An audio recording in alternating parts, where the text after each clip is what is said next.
Go ahead. Go ahead. Presidente Meloni, avete discusso di Cina e della possibilità che l'Europa ponga dei dazi, diciamo, sulla Cina. Mr. President, are you sure about the definition of parasite of European? Would you say again that European are parasites? He's never said. Would you say again that European. Have you said that Europeans are parasites? Yeah. Have you seen it? No, I haven't don't- said. I don't He know. didn't say it. I don't even know what you're talking about. He walked in confident. Joint press conference. His European ally standing right next to him, cameras on, and a journalist just handed him a grenade. Have you ever said that Europeans are parasites? Trump said no. He said he didn't even know what the reporter was talking about. Here's what he didn't say. His own defense secretary, Pete Hegseth, put it in writing. In a leaked Signal chat that the National Security Council confirmed as authentic, Hegseth wrote, word for word, "I fully share your loathing of European freeloading. It's pathetic." J.D. Vance, in the same chat, called aiding Europe, bailing Europe out again. That chat wasn't some fringe leak. It was the same group chat where his top officials accidentally texted Yemen war strike details to a journalist. The same group. The same officials. Verified. So Trump didn't call Europeans parasites in those exact words. But his defense secretary put the sentiment into a permanent, authenticated record. And standing right next to him, the Italian prime minister he would call unacceptable just 1 year later for not backing his war on Iran, was visibly chuckling while he denied it. Watch what happens when the room doesn't buy it. That press conference happened in April. Have you said that Europeans are parasites? Yeah. Have you seen it? The price of eggs. You know, when I came in, they hit me with eggs. I just got there. I was here for 1 week, and they started screaming at me, "Eggs have gone through the roof." I said, "I just got here." I was there for 7 days, and I hear that eggs have gone through the roof before I got there. And they were screaming at me, the press, the fake news, like you're fake. And the fake news is screaming at me, like, about eggs. I said, "I've only been here, this is my 7th day." And they were right. They went up 87%, and you couldn't get them. They said, "You won't have eggs for Easter," which is coming up. Happy Easter, everybody. You won't have eggs for Easter. And we did an unbelievable job, and now eggs are all over the place, and the price went down 92%. And our Commissioner of Agriculture, Brooke, has done a fantastic job. They really have done a fantastic job. So prices haven't gone up. The only thing that's gone up, actually, is interest rates, because we have a Federal Reserve Chairman that is playing politics.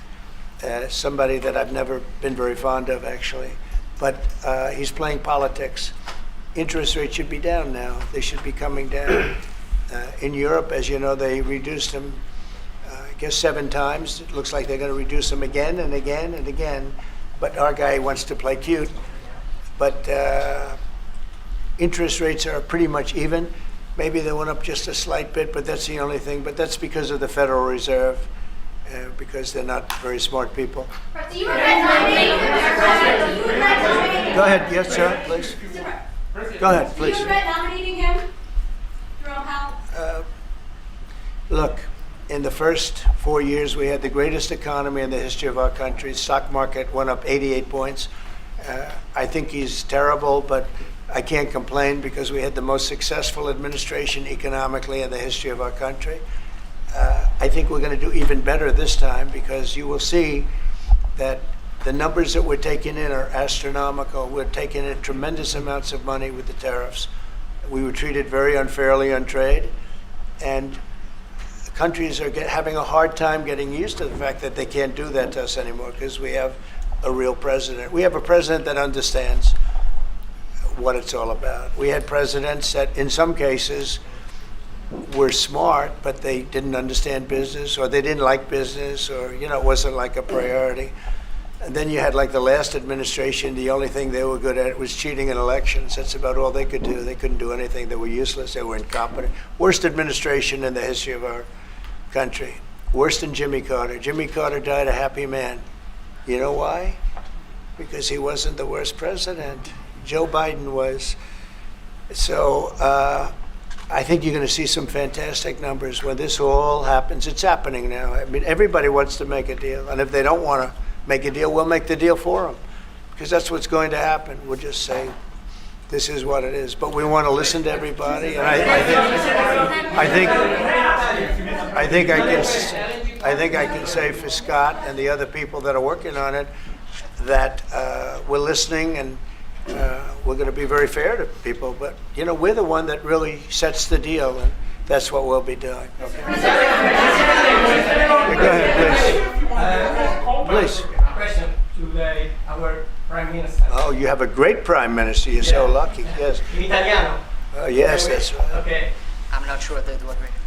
Presidente Meloni, volevo sapere cosa pensava del fatto che il Presidente Trump ha considerato responsabile Zelensky della guerra in Ucraina e poi se avete parlato delle spese militari e qual è il limite massimo a cui ha detto che può arrivare l'Italia, le percentuali delle spese militari. Non abbiamo parlato dei limiti massimi a cui può arrivare l'Italia, abbiamo parlato del fatto che l'Italia sta mantenendo i suoi impegni perché arriverà al prossimo vertice della NATO con il 2% che era già previsto, che è stato sottoscritto dai governi precedenti, perché siamo una nazione seria, ma non abbiamo parlato poi di quanto vada aumentata questa percentuale, anche se siamo ovviamente consapevoli che insomma, il tema della difesa sia un tema particolarmente importante di questo tempo. Per quello che riguarda la guerra in Ucraina, lei sa come la penso che ci sia chiaramente ci sia stata un'invasione e che l'invasore da quel punto di vista fosse Putin e la Russia, ma non è questo che oggi quello che rivela è il fatto che insieme vogliamo lavorare, stiamo lavorando per cercare di arrivare in Ucraina a una pace che possa essere giusta e duratura. Penso che questi siano gli sforzi sui quali condividiamo il nostro lavoro, abbiamo condiviso anche oggi il nostro lavoro. That sounded absolutely, that was so beautiful. What the hell was that? What did she say, please? No, I mean, it sounded great. It was about. It was beautifully presented, but maybe I could hear what she said. Go ahead. It was about asking. Guys, Hold it, hold it. Have some respect, please. Thank you. No, wait. I want to hear what she said. Go ahead. Prime Minister Meloni was asked what she thinks about the fact that President Trump holds Zelensky responsible for the war in Ukraine. And Prime Minister Meloni answered, well, actually, we have no, and also if you talked about the military spending, how in the raising of the military spending, yeah. And the first thing Prime Minister Meloni said is that no, actually we didn't talk about the raise in military spending. Of course, Italy will keep its commitments with 2%, and then we will see, because we are absolutely aware of the fact that it is very important Well, I will do defense that. is very wait, important. Wait. I will It's do very that. important. They've been asking if we decided another percentage about the defense spendings, NATO, and I said NATO. yes, NATO, and I said that Italy is reaching the 2% as it was already decided. We didn't speak about a specific other Yeah. percentage, but we are aware of the fact that defense is important for the future, and we see what also the work that we are trying to do at the European level. And I don't hold Zelensky responsible, No. but I'm not exactly thrilled with the fact that that war started. That was a war that would have never started if I were president. You'd have millions of people living right now that are dead. You'd have cities that would be open and thriving, and they'd have their beautiful turrets. Those turrets are the most beautiful in the world, but they're not with us any longer. They're smashed to smithereens, laying on the ground in a million pieces, getting hit by rockets, bombs, and bullets. And so I'm not happy with him, and I'm not happy with anybody involved. I think it's a war. I know it's a war. It didn't happen for 4 years. It was never close to happening. It was never even a thought. And I spoke to President Putin about it a lot. It was the apple of his eye, but there's no way he would have ever gone in if I were president. Now I'm trying to get him to stop because, as you know, Russia's a lot bigger. It's a bigger military force. And if you're smart, you don't go involved and get involved in wars that you can blame the man that was sitting in this seat.